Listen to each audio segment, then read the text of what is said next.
الذي لا يدركه بعد الهمم ولا يناله بعث الفتن والصلاة والسلام والتحية والإكرام سر الله في كل موجود مقتدى دائرة الوجود صاحب لواء الحمد والمقام المحمود مولاه مولى الثقلين جد الحسن والحسين مولانا أبو القاسم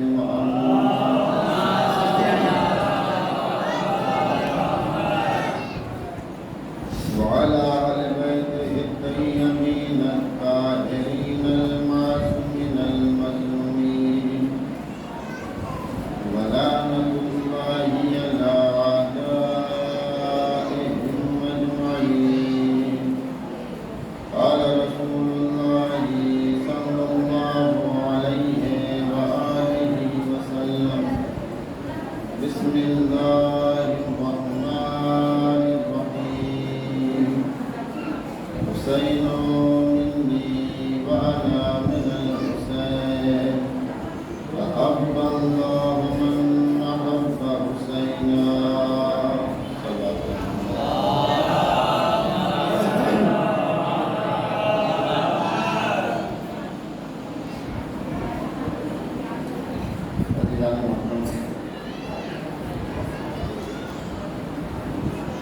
حضور صاحب کرام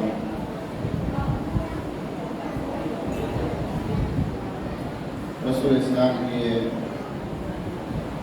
حدیث مبارکہ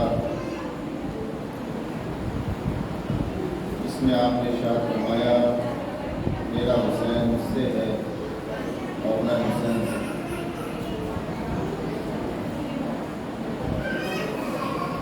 احب اللہ من احب حسینا اللہ اس سے محبت کرتا ہے جو حسین سے محبت کرتا ہے۔ اس حدیث مبارکہ کے ضمن میں کچھ باتیں آپ کے سامنے کل بیان ہوئی اور آج فقط دو باتیں آپ کے سامنے بیان کرنا ہے۔ پہلی کربلا قتل دار بھی ہے اور درسدار بھی ہے، اور دوسری کربلا وہ جگہ ہے جس نے فطرت کے تقاضوں کو بھی تبدیل کر دیا ہے۔ فقط یہ دو باتیں آپ کے سامنے بیان کرنا ہے۔ اس سے پہلے کل کی بات کو مربوط کرتے ہوئے عظمت امام حسین علیہ السلام کو وہی سمجھ سکتا ہے، وہی محسوس کر سکتا ہے جس کی نگاہ میں عظمت رسول واضح ہو۔ رسول کیوں آئے، کس لیے آئے، رسول کا اخلاق کیا تھا، رسول کا اظہار کیا ہے، رسول کا کرم کیا ہے، رسول کی سیرت کیا ہے، رسول کی زندگی گزارنے کی روش کیا ہے، یہ ساری چیزیں اگر انسان کے اذہان عالیہ میں ہوں تب انسان سمجھ سکتا ہے کہ اگر رسول نے کسی کے بارے میں یہ کہا کہ میرا حسین مجھ سے ہے اور میں حسین سے ہوں تو کیوں کہا۔ کل میں نے کہا کہ جو کام رسول کی ہاں نے کیا تھا وہی کام حسین ابن علی کی نا نے کیا۔ فقط یہ بیعت کا انکار نہیں تھا بلکہ سارے انبیاء کی محنتوں کا دار و مدار حسین ابن علی کی ایک نا کے اوپر تھا۔ شاید اسی لیے ہم زیارت وارثہ میں جب زیارت پڑھتے ہیں تو وہاں پہ جملے موجود ہیں، السلام علیک یا وارث آدم صفوۃ اللہ، السلام علیک یا وارث نوح نبی اللہ، السلام علیک یا وارث ابراہیم خلیل اللہ۔ آدم کے وارث آپ پر ہمارا سلام، نوح کے وارث آپ پر ہمارا سلام، ابراہیم کے وارث آپ پر ہمارا سلام۔ یہ سلام کیوں بھیجا جا رہا ہے؟ اس لیے کہ ہم اس بات کو محسوس کر سکیں یا نہ کر سکیں، انبیاء جانتے تھے اگر ہمارے وجود کو کسی نے کمال تک پہنچایا ہے تو ذات حسین ابن علی۔ بس ایک بات، کیوں امام حسین علیہ السلام آدم کے وارث ہیں؟ اور پھر میں اپنی بات کی طرف لوٹ کے آتا ہوں۔ جناب آدم ہیں کون؟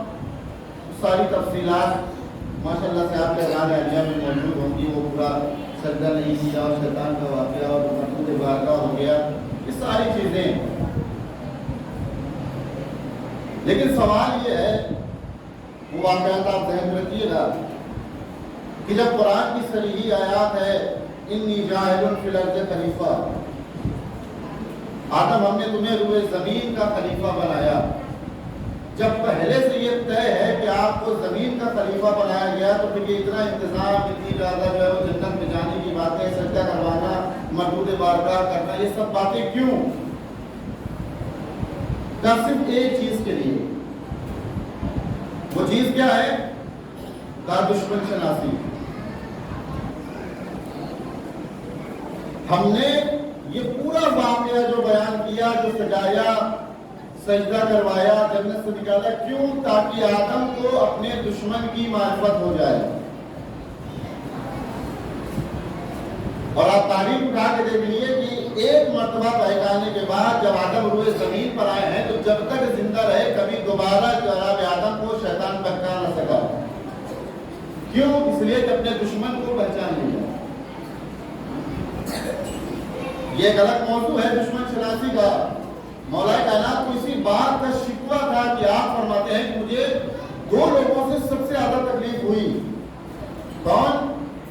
کہا ایک میرے دشمن اور دوسرے میرے نادان دوست۔ مجھے میرے دشمنوں نے اتنی تکلیف نہیں پہنچائی جتنے میرے نادان دوستوں نے تکلیف پہنچائی۔ اور پھر اس کے بعد یہ تاریخ کوئی جنگ صفین، نہروان، جمل، یہ پوری تاریخ اگر آپ پس منظر دیکھیں گے، آپ جا کے دیکھیے گا تاریخ میں، تو یہ نادان دوستوں کا نتیجہ ہے جو جنگ نہروان وجود میں آئی، ورنہ یہ جنگ نہ ہوئی۔ اب جب دشمن کو پہچان لیا، اب وہ ساری باتیں ہوئیں، امام حسین آدم کے وارث،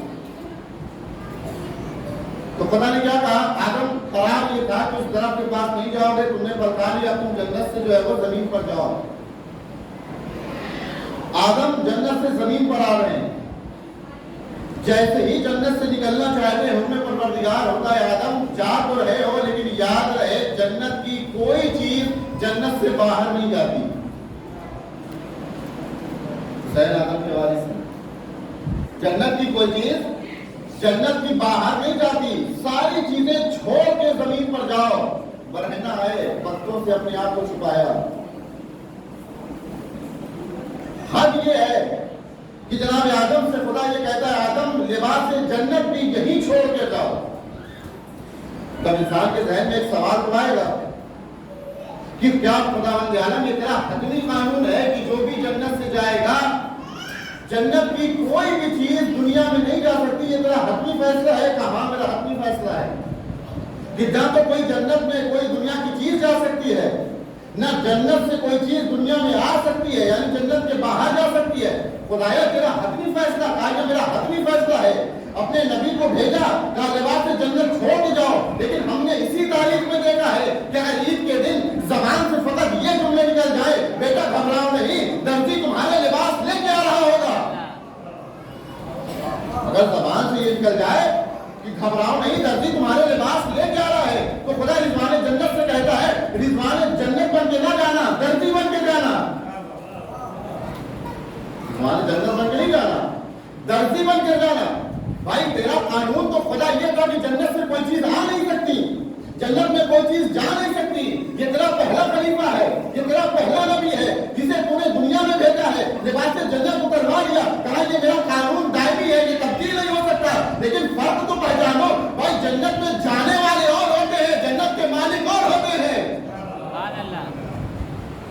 جنت میں جو جانے والے ہیں وہ اور ہیں، جنت کے مالک جو ہیں وہ اور ہیں، جو جانے والے ہیں وہ نہ جنت میں لے جا سکتے ہیں نہ جنت سے لا سکتے ہیں، لیکن جو جنت کے مالک ہو یہ ان کی مرضی ہے، چاہے تو روٹیاں بھیج دے چاہے تو کپڑے منگوا لے،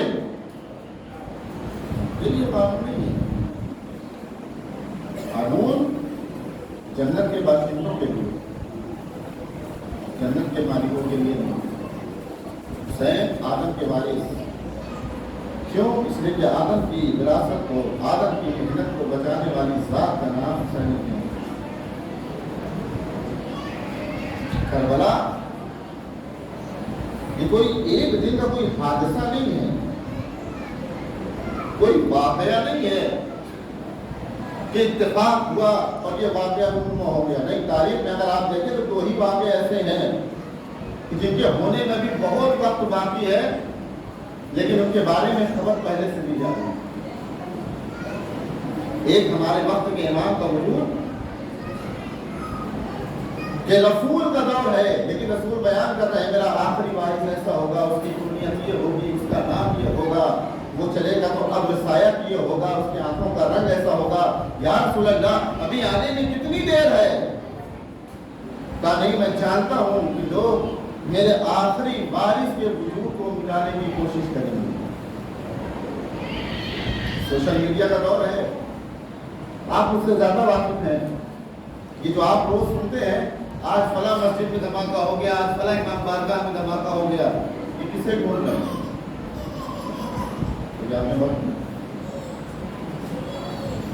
یہ کس کی تلاش میں ہے؟ دیکھیں، ہم اپنی کتابوں کا مطالعہ کریں یا نہ کریں یہ الگ بات ہے، لیکن دشمن، میں نے کہا دشمن شناسی ایک الگ موضوع ہے جس پر جو ہے بحث کرنے کی ضرورت ہے، لیکن دشمن ہم سے زیادہ ہماری کتابوں کا مطالعہ کرتا ہے۔ اسے پتا ہے کہ جب آخری وارث آئے گا تو ظلم و جور سے بھری ہوئی دنیا کو عدل و انصاف سے بھر دے گا، لہٰذا وہ کوشش کرتا ہے کہ ایسی ایسی جگہ کو ٹارگٹ کیا جائے، مسجد کو، امام بارگاہ کو۔ وہ یہ سمجھتا ہے کہ کم از کم اس کی وجہ سے اگر وہ آخری وارث کو اس نے دنیا میں مار دیا تو پھر اس کا مقابلہ کرے گا کون؟ لیکن یہ کیا جانے کہ جسے وہ بچانا چاہے اسے مٹا کون سکتا ہے؟ تم مٹاؤ گے؟ اگر یہ بچانے پہ آتا ہے تو وقت کا خدا فرعون ہوتا ہے، لیکن موسیٰ اسی کے آغوش میں پروان چڑھتے ہیں۔ تم مٹانا چاہو گے؟ اگر ہم بچانا چاہیں تو مٹا کون سکتا ہے؟ اور ایسے ہی نہیں، آغوش میں ہے، کبھی ڈائی نوچتے ہیں، کبھی تماشے مارتے ہیں، اور اگر احساس ہو بھی جاتا ہے تو بہت دیر کے بعد احساس ہوتا ہے آپ کی طرح خاتمہ ہے۔ لیکن جب خدا بچانا چاہے تو کوئی مٹا نہیں سکتا۔ ایک موسیٰ ہے، ایک نہیں معلوم آخر خداوند عالم کی نگاہ میں بنی اسرائیل میں کون سی ایسی خاصیت تھی، من و سلوہ بھیج دیا، سارے ناز و نخرے ان کے اٹھائے۔ حق یہ ہے کہ جب دریا میں راستہ بنایا تو وہاں بھی اکڑ گئے کہ نہیں، ہم 12 قبیلے کے لوگ ہیں، جب تک 12 راستے نہیں ہوں گے ہم نہیں جائیں گے۔ آپ سوچیں اگر کسی کی جان پر آ پڑے تو وہ اپنی جان کی کوشش کرتا ہے یا اپنی ڈیمانڈ پیش کرتا ہے؟ انسان یہ سوچتا ہے فقط اپنی جان بچا لے، لیکن وہاں بھی ایسے حالات میں کہ پیچھے فرعون کا لشکر، آگے دریا ہے، لیکن وہ جانتے ہیں جو انسان دریا میں راستہ بنا سکتا ہے وہ 12 راستے اور بھی بنا سکتا ہے، وہ 12 راستے اور بھی بنا سکتا ہے۔ تو کم از کم یہ سوچنے کی بات ہے جب ایک موسیٰ بنی اسرائیل کے 12 قبیلے کو نجات دلا سکتے ہیں تو کیا ہمارے 12 امام ایک قوم کو نجات نہیں دلائیں گے؟ ایک موسیٰ اگر ہم بچانا چاہیں تو کون مٹا سکتا ہے؟ تم کیا سمجھتے ہو کس سے ڈھونڈ رہے ہیں؟ کہا وہ انسان مل جائے جو ہمارا خاتمہ کرنے والا ہے۔ یہ طرح طرح کے فتوے، طرح طرح کی باتیں، کیا ضرورت ہے کسی انسان کا اتنا انتظار کرنا؟ کوئی اتنے دن زندہ کیسے رہ سکتا ہے؟ اتنا زیادہ دنیا میں کون رہ سکتا ہے؟ لیکن سوال پھر وہی ہے، جب قرآن میں خدا نے کہا یونس اگر مچھلی کے شکم میں تمہارا استغفار نہ ہوتا تو قیامت تک تم اسی طریقے سے شکم ماہی میں ہوتے۔ اس کا مطلب اگر استغفار یونس نہ ہوتا تو قیامت تک مچھلی بھی زندہ ہوتی، جناب یونس بھی زندہ ہوتی۔ آج تک کسی نے کہا کہ ایک مچھلی قیامت تک کیسے زندہ رہ سکتی؟ نہیں کہا۔ کیوں؟ اس لیے کہ یہ مچھلی کے وجود سے خطرہ نہیں ہے، یہ اس کے وجود کو مٹانا چاہتے ہیں جس کے وجود سے انہیں خطرہ ہے۔ لہٰذا کبھی کہا اتنا زندہ کوئی نہیں رہ سکتا، کبھی کا انتظار کرتے کیوں ہو؟ یہ انتظار بدعت ہے، انتظار نہیں کرنا چاہیے۔ عزیزو ایک جملہ ہے کہ جو یہ انتظار سبھی قسمت میں ہوتا بھی نہیں، یہ انتظار ہر ایک کی قسمت نہیں۔ مشہور و معروف واقعہ ہے، بس بات کو رکھ دے کے اپنی بات کو مکمل کروں۔ شب ہجرت جب رسول جا رہے ہیں تو ساری باتیں آپ جانتے ہیں، ساتھ میں جو چلے ہیں اور رسول صدر مدینے میں پہنچے، انہوں نے یہ سوچا ادھر تو کام ہوا نہیں، اب ادھر رسول کے ساتھ ہیں، رسول کے ساتھ مدینے میں چلے جائے، پہلی مرتبہ رسول مدینے میں جا رہے ہیں، ہر آدمی سوچے گا کہ رسول کا خاص آدمی ہے اس لیے رسول اپنے ساتھ لے کے آئے۔ رسول کی حکمت عملی کیا ہے؟ رسول اکرم کہتے ہیں دیکھو جب تک علی نہ آ جائیں گے میں مدینے میں قدم نہ رکھوں گا۔ کیوں؟ اس لیے کہ مجھے دو کام کرنا ہے، ایک ان کے وقار کو کم کرنا ہے، علی کے وقار کو بلند کرنا ہے۔ کیا رسول اللہ چلے جائیے، کیا ضرورت ہے؟ بھائی مدینے میں جانے کے بعد کہہ دیجیے گا یہ میرے بھائی ہیں، وزیر ہے، وسیع ہے، جانشین ہے، میرے سب کچھ یہی ہے۔ کہا نہیں، مجھے دو مرحلہ حل کرنا ہے۔ لیکن انتظار کس کے لیے بدعت ہے؟ کہا مجھے دو مرحلہ حل کرنا ہے، پہلا تو یہ کہ ان کے وقار کو بتانا ہے کہ تمہاری عظمت کیا ہے، علی کی عظمت کیا ہے، اور دوسری بات یہ میں نبی ہوں، علی امام ہے، آج نبوت امامت کا انتظار کر کے بتائے گی، کل جب پردہ غیب میں امامت ہو اور مومنین منتظر ہو تو یہ انتظار سنت رسول بن جائے، بدعت نہ بننے پائے۔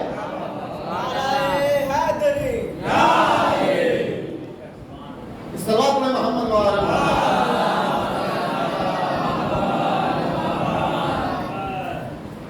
ایسے ہی نہیں ہے، پورا منصوبہ ہے، اس لیے کہ جانتے ہیں کہ جب وہ آئے گا ہمارا خاتمہ ہو جائے گا۔ بات کو یہیں پہ روک رہا ہوں اور اپنی بات پہ روکتا ہوں۔ کربلا قتل گاہ بھی ہے، درس گاہ بھی ہے۔ قتل گاہ ہے اس لیے کہ جیسا ظلم کربلا میں ہوا پورے زمین پر کبھی کسی پر نہیں ہوا۔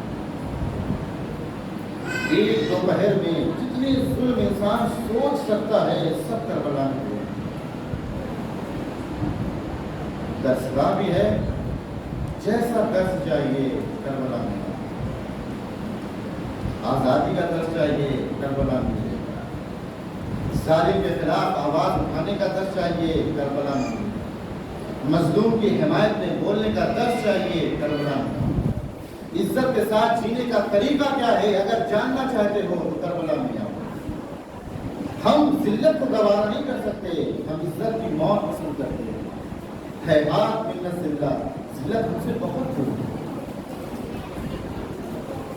اس زندگی کا کیا فائدہ جو ذلت کے ساتھ نصیب ہے؟ اس سے اچھا ہے کہ انسان عزت کی موت نہ کرے۔ یہ کربلا آقائے جباری عامری بہت بڑے عالم دین ہیں، وہ فرماتے ہیں کہ یہ محرم اور سفر یہ فقط وہ مہینے نہیں کہ جس میں ہم مجلس حسین برپا کریں، پھر کہ یہ اپنے امام سے تجدید بیعت کا مہینہ ہے۔ ہم نے اپنے امام سے بیعت کی ہے، اس بیعت کو پورا کرنے کا یہ دو مہینہ ہے جس میں ہم محرم اور سفر کرتے ہیں۔ 29 تاریخ کو آپ نے چاند دیکھا، اپنے مولا سے بیعت کری، مولا ہم اس روش پر چلیں گے جو آپ کے روش پر، ہم وہ کام کریں گے جو آپ چاہتے ہیں۔ 2 مہینے 8 دن کے بعد ہر انسان اب اپنا جائزہ لے، کیا ہم نے وہ کام کیا جو امام چاہتے ہیں؟ کیا ہم نے وہ باتیں کی، وہ ساری باتوں پر عمل کیا؟ 2 مہینے 8 دن کے بعد جب ہم اپنا جائزہ لیں اور لینے کے بعد دیکھیں کیا 2 مہینے 8 دن کے بعد غاصب ہی رہ گیا یا اس نے غصب چھوڑ دیا؟ ظالم ہی رہ گیا یا نہیں اس نے ظلم کو چھوڑ کے ظلم سے کنارہ کشی کر لی؟ کیا حاسد ہی رہ گیا یا نہیں اس کے اندر سے وہ حسد کا مادہ ختم ہو گیا؟ کہا دیکھو اگر ظالم ظالم رہ جائے، حاسد حاسد رہ جائے، تو اس کا مطلب تم نے فقط نام حسین کا استعمال کیا ہے، کردار حسین سے کچھ سیکھا نہیں۔ نام حسین کو بدنام نہیں کرو، اپنے اندر کردار حسین کو پیدا کرو۔ مجلسیں کوئی معمولی چیز نہیں ہے، عبادت ہے، عبادت کل بھی میں نے کہا تھا، انہیں رسم سمجھ کے نہ منائیں، عبادت سمجھ کے منائیں۔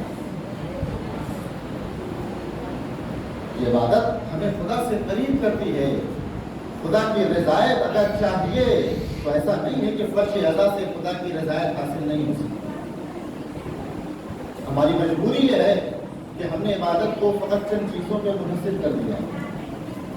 ہم یہ سمجھتے ہیں نماز پڑھنا عبادت ہے، روزہ رکھ لینا عبادت ہے، حج کر لینا عبادت ہے، خود نکال دینا عبادت ہے، جبکہ عبادت کا دائرہ اتنا تنگ نہیں ہے۔ عبادت کا دائرہ بہت وسیع ہے۔ اگر ایک جملے میں سمجھنا ہو تو ہم یہ کہہ سکتے ہیں ہر وہ کام جس سے خدا راضی ہو جائے اسے عبادت کرنا۔ اگر نماز پڑھنے سے خدا راضی ہے تو پھر نماز عبادت ہے، روزہ رکھنے سے خدا راضی ہے تو روزہ رکھ لینا عبادت ہے، حج کرنے سے خدا راضی ہے تو حج کرنا عبادت ہے۔ اگر کسی کی مجلس سے خدا راضی ہو رہا ہے تو پھر یہ مجلس کرنا بھی عبادت ہے۔ کسی کے نوحے سے خدا راضی ہو رہا ہے تو نوحے کا پڑھ لینا عبادت ہے۔ کسی کے مرثیے سے خدا راضی ہو رہا ہے تو پھر مرثیہ پڑھ لینا عبادت ہے۔ لیکن اگر کسی کی مجلس سے خدا راضی نہ ہو تو پھر یہ عبادت نہیں۔ میں یہ سوچ کے آؤں کہ آج مجھے ایسی مجلس پڑھنا ہے کہ پانی یہ مجلس خوش ہو جائے، تو پھر جزا بانی مجلس کی دے گا۔ اس لیے جس کے لیے میں نے مجلس پڑھا ہے وہی جزا دے گا۔ ہم آپ کو دھوکہ دے سکتے ہیں، اسے کیسے دھوکہ دیں جو دلوں کے حالات سے واقف ہے۔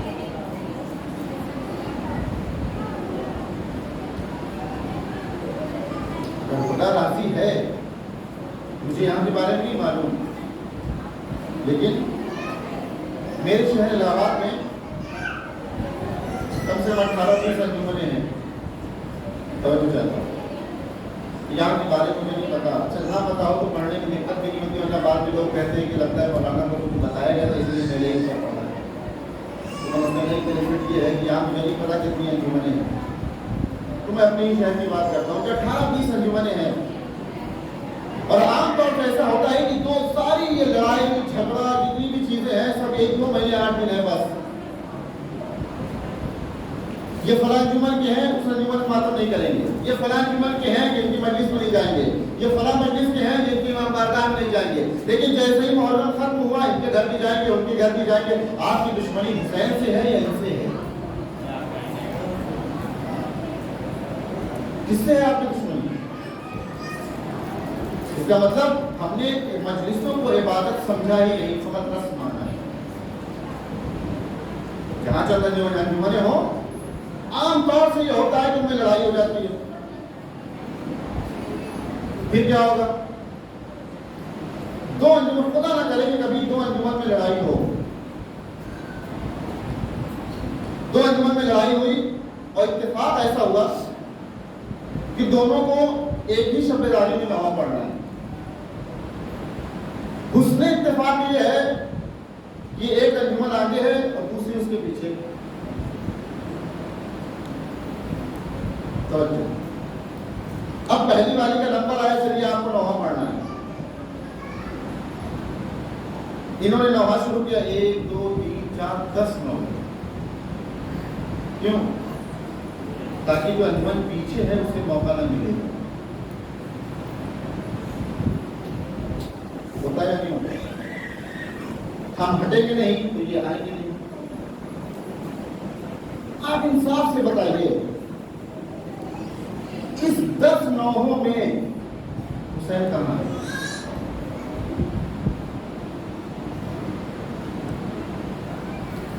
ایک انجمن بنانے میں کتنی زحمتیں ہیں، کوئی کلام لکھنے والا ہو، مشافی ہو، بازو تیار کیے جائیں اور وہ ساری چیزیں، سارے لوگوں کو بلایا جائے کہ انجمن جائے۔ بتائیے ان ساری زحمتوں میں حسین کہاں ہے؟ اس کا ہم نے حسین کے لیے کچھ کیا ہی نہیں۔ انہوں نے 10 نوحے پڑھ دیے، دوسری شب داری میں موقع ملا، یہ آگے ہو گئے وہ پیچھے ہو گئے۔ دیکھیے ایسا نہیں ہے کہ آج حر نہیں بنایا جا سکتا، سن رہا ہے؟ ایسا نہیں ہے کہ حر فقط کربلا میں بنتے ہیں، آج بھی موقع ہے، آج انہیں موقع ملا، یہ آتے ہیں وہ پیچھے انہوں نے 10 پڑھا تھا، انہوں نے 14 پڑھ دیا، اچھا موقع تھا حر بننے کا، بہترین موقع تھا حر بننے کا۔ بھائی حر بننے کے لیے دو ہی چیزیں چاہیے، ایک راستہ روکنے والا ہو، دوسری باہیں پھیلانے والا، یہی تو چاہیے حر بننے کے لیے، دو چیزیں، ایک راستہ روکنے والا ہو، دوسری باہیں پھیلانے والا ہو۔ بھائی اگر انہوں نے 10 پڑھے تھے، آج آپ کو موقع تھا، آپ دونوں ہاں پڑھتے، پڑھنے کے بعد بڑھ جاتے، انہیں موقع دے دیتے، وہ حر نہ بن پائے تھے، آپ بن جاتے۔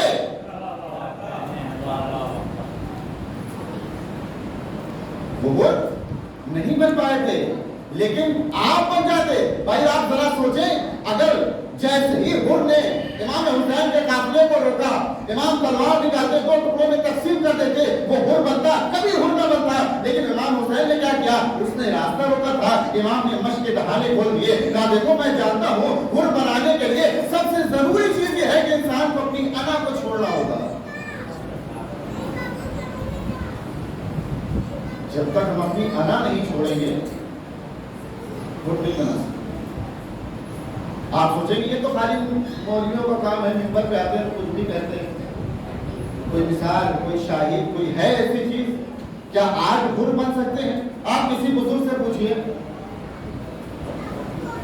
عموماً کہیں بھی جائیے تو وہاں جانے کے بعد جو بزرگ افراد ہوں اس کا یہ کیا آپ ان سے پوچھئے تو وہ بتاتے ہیں کہ ارے مولانا میرا جلوس 50 سال پرانا، میری شبیداری 60 سال پرانی، 40 سال پرانا ہے یہ جلوس، 40 سال پرانا ہے یہ علم، 60 سال پرانی یہ شبیداری، ان 60 سالوں میں کتنے حر بنائے؟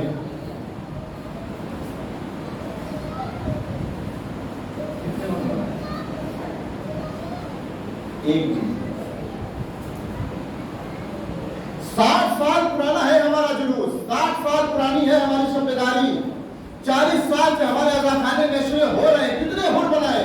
کہا ایک بھی نہیں، لیکن ادھر ہم نے ایک شخصیت کو دیکھا ہے جس نے 40 سال میں 2 کروڑ حر بنا دیے، شاعر زرزبی بنایا یا نہیں؟ تو کیا انہوں نے کوئی الگ سے نوحہ پڑھا تھا؟ انہوں نے کوئی الگ سے مرثیہ پڑھا تھا؟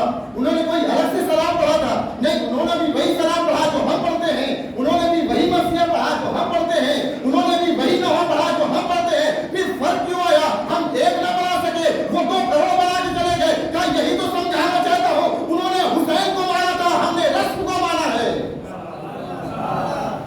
صلوات پڑھو محمد وآل محمد۔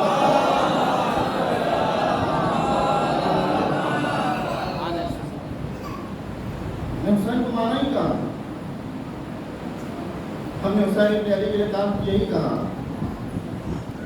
اس لیے کہ اگر حسین ابن علی کے لیے کام ہو تو پھر انسان اپنی انا کے لیے کام نہیں کرتا، اپنی انا کو چھوڑ دیتا ہے۔ کربلا ہم بیٹھ کے یہ بیان کرتے ہیں کہ کربلا اتحاد کا مرکز، جہاں ایک مجلس میں انشاءاللہ میں بیان کروں گا اس موضوع کے اوپر بھی کہ حسین ابن علی نے کربلا میں جتنے بھی طریقے کے اختلاف ہو سکتے ہیں سب کو ختم کر دیا، جو ہم سوچ سکتے ہیں۔ ہم سچے حسینی، ہم عزادار حسین، ہمارا کردار کیا ہے؟ جس نام حسین پر ہم جمع ہوتے ہیں خود بھی بدنام ہوتے ہیں، اس نام کو بھی بدنام کرتے ہیں۔ جب یہ امام کیا کہتے ہیں؟ ہمارے لیے زینت کا سبب بنو، خون لگا زین،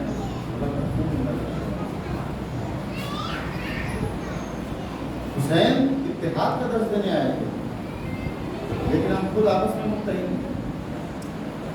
ہم کاہے کے حسین؟ کون سی حسین ہے؟ حسین ہمیں بتانے آئے ہیں کہ دیکھو مجھے غضب پسند نہیں، مجھے حسد پسند نہیں، مجھے اختلاف پسند نہیں۔ اگر حسینی بننا چاہتے ہو غضب سے دور رہو، حسد سے دور رہو، اختلاف سے دور رہو۔ ہم نے کیا کیا؟ 2 محرم کو امام حسین سرزمین کربلا میں پہنچے، کیا ہے؟ در سے کربلا پہنچے یا نہیں؟ شہید کب ہوئے؟ 10 محرم کتنے دن کے لیے؟ 8 دن کے لیے. اس 8 دن میں مسافر کی نماز بھی قصر ہے، لیکن امام نے کیا کیا؟ خیمہ نصب کرنے سے پہلے بنی اسد کے لوگوں کو بلایا، زمین کو خریدا.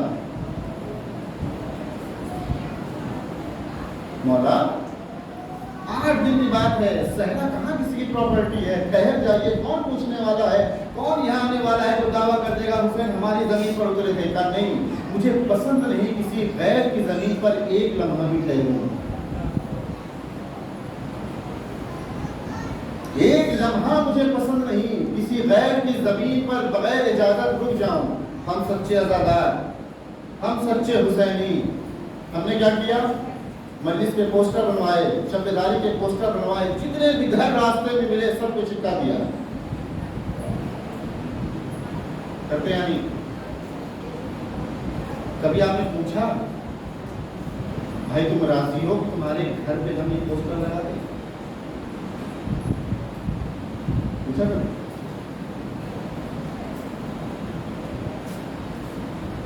خود بھی بدنام ہوئے، اس مقدس نام کو بھی بدنام کیا.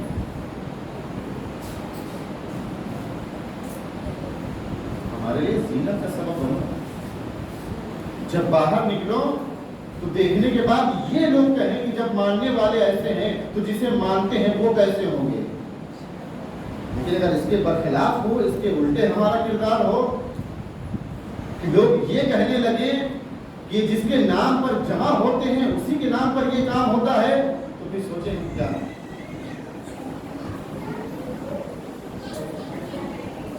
اس میں تھوڑا سا سمجھیں، عبادت سمجھ. اگر عبادت سمجھ کے آئیں گے تو پھر حسین ابن علی جو آپ کو پہنچانا چاہتے ہیں آپ اس کمال کی منزل پر پہنچیں گے. اگر رسم سمجھ کے آئیں گے تو آپ آئیں گے ضرور، لیکن جہاں ہیں وہیں رہ جائیں گے کمال کی منزلوں پر. کربلا کا سزا سیکھیں کربلا سے. امام حسین کی کربلا میں ہمیں کیا پیغام ملا؟ قتل ہونے کے لیے امام نہیں کہتے، بہت زیادہ ہو جائے اس بات کو نہیں روکتے ہوئے دوسری بات کر کے آپ کو تمام کرنا چاہیے. یہ پہلا مرحلہ کربلا قتل کا بھی ہے درس کا. دوسرا مرحلہ، کربلا ایک ایسی جگہ ہے جس نے فطرت کے تقاضوں کو بدل دیا. جلدی جلدی تفصیلات کو چھوڑ دو. فطرت کا تقاضا کیا ہے؟ علماء عرفان نے جب فطرت کے بارے میں گفتگو کی ہے تو انہوں نے لکھا کہ فطرت کے 6 مراحل ہیں. پہلا مرحلہ 2 سے 3 سال کا، جہاں فطرت کا تقاضا یہ ہے کہ بچہ ماں کے آغوش میں رہے. کیا ہے کربلا؟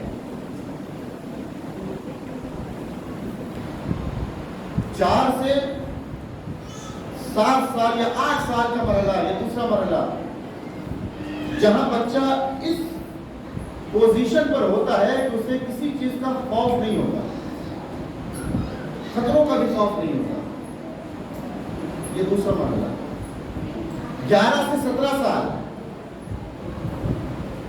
یہ تیسرا مرحلہ ہے، جہاں انسان یعنی یہ بچہ نوجوان جو آپ کہہ لیں جسے اپنی ذات سے محبت ہوتی ہے.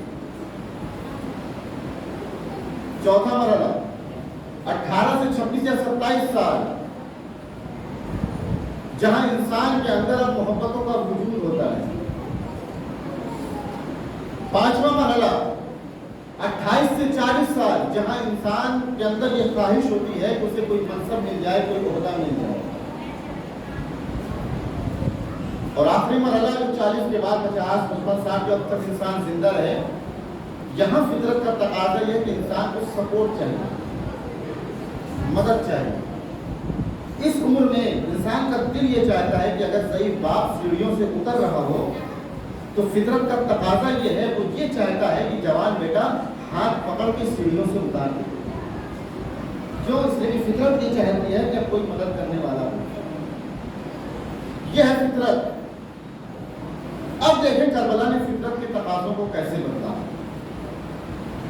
پہلا مرحلہ کیا تھا کہ جہاں 2 یا 2.5 سال 3 سال کے جو بچے ہیں، فطرت یہ کہتی ہے کہ یہ ماں کی آغوش میں ہونا چاہیے، لیکن ہم نے دیکھا ہے کہ جب حسین بن علی مدینے سے جا رہے ہیں، ابھی اصغر 1 مہینے کے ہیں، فطرت یہ کہتی ہے ماں کی آغوش میں ہونا چاہیے لیکن بہن کی آغوش میں۔ فطرت یہ کہتی ہے ماں کی آغوش میں ہو لیکن بہن کی آغوش میں۔ کیوں؟ کہا اس لیے کہ 1 مہینے کے ہیں لیکن جانتے ہیں سب چلے جائیں گے، بہن اکیلی رہ جائیں گے۔ تھوڑی دیر بہن کی آغوش میں رہ جاؤں تاکہ اجنبیت کا خیال دور ہو جائے۔ اس کا مطلب اگر فطرت پر تربیت کا غلاف چڑھا دیا جائے تو فطرت کے تقاضے بدل جایا کرتے ہیں۔ یہ پہلا مرحلہ۔ دوسرا مرحلہ، جہاں انسان ابھی بچہ ہے، 7 سال 8 سال 9 سال کا، خطروں سے کھیلنے کا شوق ہوتا ہے، محلے میں کہیں لڑائی ہو جائے گھر والے سوچتے ہیں جائیں نہ جائیں، پتہ نہیں کیسے حالات ہوں گے، لیکن آپ دیکھیں بچے وہاں پہنچے ہوئے ہیں۔ کیوں؟ اس لیے کہ یہ سن ایسا ہے یہاں میرے خطروں سے کھیلنے کا شوق ہوتا ہے، کسی سے پوچھتے بھی نہیں، کیوں سے جانتے ہیں جب باپ کو نہیں جا رہا ہے تو مجھے کیا جانے دے گا، بغیر پوچھے چلے جائیں گے۔ یعنی فطرت کا تقاضا یہ ہے کہ اس سال کے بچے، اس سن کے بچے بغیر پوچھے خطروں میں چلے جائیں، لیکن کربلا ایسی جگہ ہے جس نے فطرت کے تقاضوں کو بدل دیا۔ کوئی ایک تاریخ ایسی لا کے دکھائیے جہاں کوئی ایک بچہ ایسا ہو جس نے مقتل میں قدم تو رکھا لیکن حسین سے پوچھا نہ ہو، ہے کوئی؟ کربلا نے فطرت کے تقاضوں کو بدل دیا۔ تیسرا مرحلہ، 11 سے 17 سال، جہاں انسان اپنی ذات سے محبت کرتا ہے، شیشے کے سامنے کھڑا ہو جائے گا، کبھی کنگھی کرے گا، کبھی شرٹ دیکھے گا، کبھی اپنے چہرے کو دیکھے گا، اور بس اوقات جب بہنیں چھیڑنا چاہتی ہیں اور یہ انسان جب اپنا مقابلہ کرتا ہے کہتی ہے کہ یہ بتاؤ میں اچھا کہ تم، اور کوئی کہہ دے کہ نہیں بہن اچھی، مقبل کام پھینک کے دوسرا پہنتی ہے۔ کیوں؟ اس لیے کہ اپنی ذات سے محبت ہے۔ 11 سے 17 سال میں اپنی ذات سے محبت ہے۔ اب آپ سوچیں اس سن کے بچے وہ ہیں، اس سن کے نوجوان وہ ہیں جنہیں اپنی ذات سے محبت ہوتی ہے۔ پھر 13 سال کے قاسم کے حسین نے کیوں کہا بیٹا یہ بتاؤ کہ ہماری جان کی موت کیسی ہوئی؟ اس سوال کے لیے روک رہا ہوں، پھر پڑھیں۔ چوتھا مرحلہ کیا ہے؟ جہاں انسان اب 18 سے 36 سال میں جب داخل ہوتا ہے تو اب اس کے اندر محبتوں کا ہجوم، چاروں طرف سے محبتیں اس کے دل میں آ جاتی ہیں۔ یہ 18 برس کے ہیں، کسی چیز سے محبت نہیں، فقط فنون جنگ سے محبت ہے، فقط فنون جنگ سے۔ 28 سے 40 سال میں فطرت کا تقاضا ہے، انسان کو منصب چاہیے، پوسٹ چاہیے، عہدہ چاہیے۔ انسان چاہتا ہے سیکریٹری بن جائے، قاضی بن جائے، متولی بن جائے، جو بھی پوسٹ ہو کوئی نہ کوئی پوسٹ مل جائے۔ لیکن کربلا میں ہم نے دیکھا ایک 32 سال کا جوان ہے، جب اس سے کہا جاتا ہے یہ منصب لے لو، یہ پوسٹ لے لو، یہ عہدہ لے لو، تو وہ برجستہ یہ جملہ کہتا ہے نہ مجھے منصب چاہیے، نہ مجھے پوسٹ چاہیے، نہ مجھے کوئی عہدہ چاہیے، اگر چاہیے تو فقط حسین کی غلامی چاہیے۔ عباس کو کوئی منصب نہیں چاہیے۔ اور آخری مرحلے میں جہاں انسان کو سپورٹ کی ضرورت ہے، 57 برس کے ہیں امام حسین، جانتے ہیں کہ اگر آج میں نے شب عاشور چراغ کو گل نہیں کیا تو کل کوئی لکھ سکتا ہے فطرت کا تقاضا تھا، بوڑھے ہو چکے تھے، مدد چاہتے تھے، اس لیے اصحاب کو جمع کر لیا، چراغ کو گل کر کے بتایا جسے جانا ہو چلا جائے، حسین وہ نہیں جسے کسی کی ضرورت ہو۔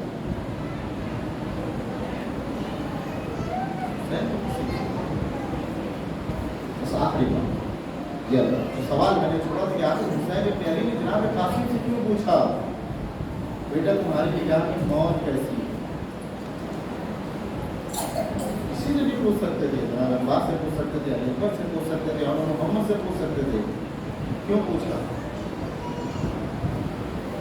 وجہ یہ تھی کہ دربار شام میں دسترخوان شام پر بیٹھ کر کے کھانا کھاتے تھے،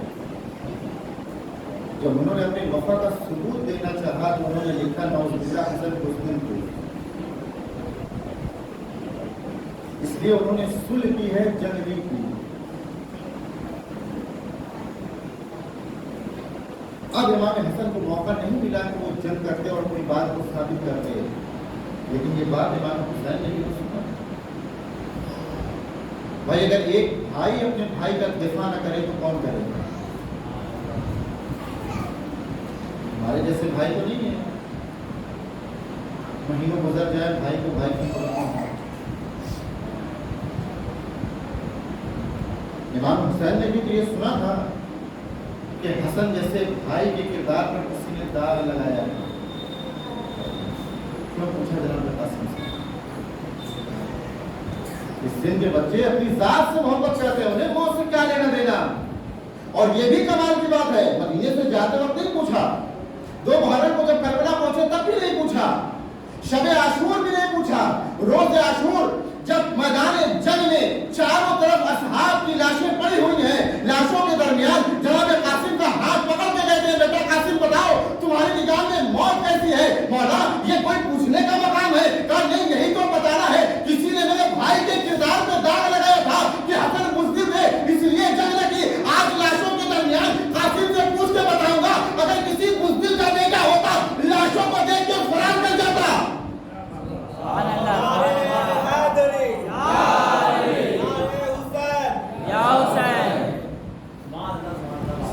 کا بیٹا ہوتا لاشوں کو دیکھ کے فرار کر دیتا۔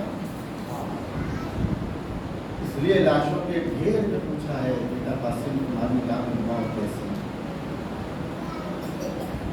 تاکہ دنیا دیکھے 13 برس کے قاسم میں جب بیٹا ایسا ہے تو باپ کس مقام پر رکھا ہے۔ جو جواب دیا ہے جناب قاسم نے، مولا میرے نگاہ میں موت شہد سے زیادہ کہنا بہت آسان ہے، سن لینا بہت آسان ہے، لیکن اپنی آنکھ کو اس مرحلے کو رکھ کے دیکھیں، لاشوں کے درمیان اگر کوئی بھی کہتے کہ میرے نگاہ میں موت شہد سے زیادہ کیوں پوچھا؟ اس لیے کہ بھائی کے دامن کے داغ لگا۔ بھائی کی عظمت کیا ہے؟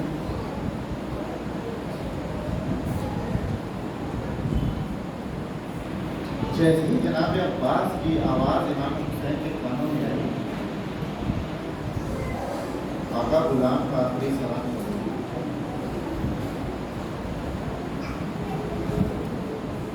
حسین نے کمر کو پکڑ لیا،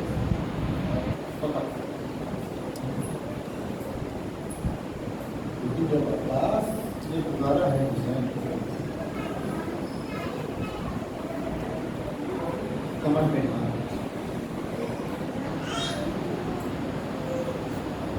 مکہ کہتا ہے کہ جب تک سب زندہ تھے کسی نے علی اکبر کو پکارا، کسی نے عمر محمد کو پکارا، کسی نے حبیب ابن مظاہر کو پکارا، لیکن جب سب شہید ہو گئے تو جس نے بھی پکارا ہے فقط عباس کو۔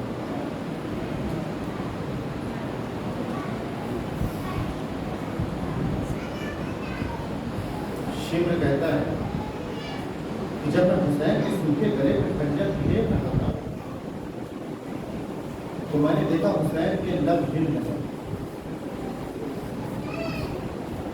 میں نے سوچا حسین بددعا کر رہے ہوں گے، لیکن جب میں نے غور کیا، غور سے سنا تو حسین کے لب سے مت ایک ہی لفظ استعمال ہوتا تھا، عباس۔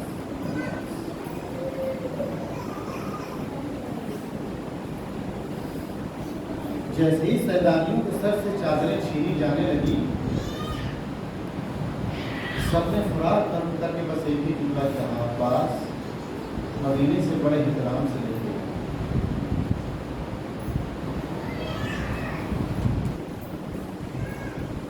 جب جناب زینب پلٹ کے آئی ہیں اپنے امام حسین پر، اور بھائی کی لہر سے رخصت ہونے کے بعد جب سید سجاد سے کہتی ہیں بیٹا مجھے میرے بھائی عباس کی قبر میں لے چلو،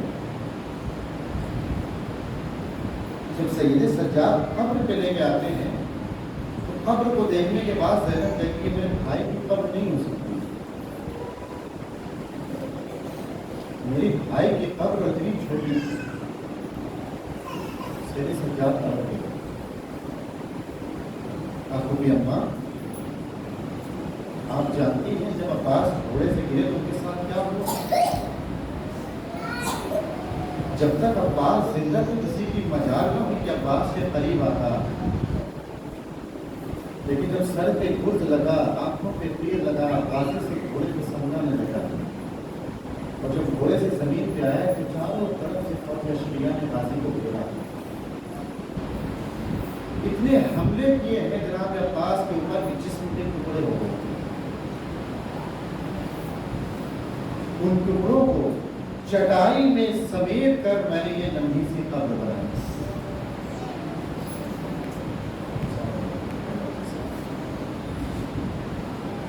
کون ہے عباس؟ 6 برس کی سکینہ فریاد کرتی رہی چچا آ جائیے کبھی پانی کا شکوہ نہ کریں. اتنی باکمال شخصیت ہے جناب عباس، اس سب نے اگر پکارا ہے تو جناب عباس کو پکارا سب نے. مدینے میں مروان نے منبر سے فقط فاطمہ کا نام ہی تو لیا تھا. حسن نے گریبان پکڑ کے ایک ہی جملہ کہا کہ تیری ہمت کیسے ہوئی کھڑے بدلے میں میری ماں کا نام ہے. لیکن جیسے ہی عباس گھوڑے سے زمین پر آئے اور آواز دیتے آقا غلام کا آخری سلام پڑھو، حسین گرتے پڑتے سر زمین مقتل پر ہیں. جیسے ہی ہاتھ کو اٹھایا ہے فضا میں آواز ہوئی کہ ماں ذات فریاد کر رہا اے زہرا کے بیٹے کیا کر. جیسے ہی ماں کا نام سنا ہے امام حسین نے فوراً عباس کی طرف رک کر کے کہتے ہیں بھیا تمہارے گھوڑے سے گرتے ہی ماں کا نام گھری کربلا میں لیا جانا.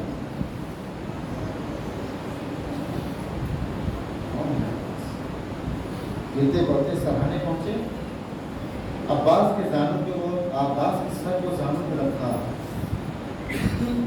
جیسے ہی سر کو زانوں پہ رکھا غازی نے سر ہٹا لیا، پھر مولا نے سر کو رکھا پھر ہٹا لیا.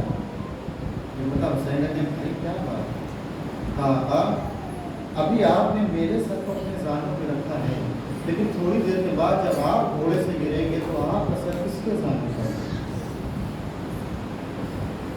حسین دلاسا دیتے بھائی گھبراؤ نہیں، اماں آئیں گی، میرا سر اماں کی آواز سے.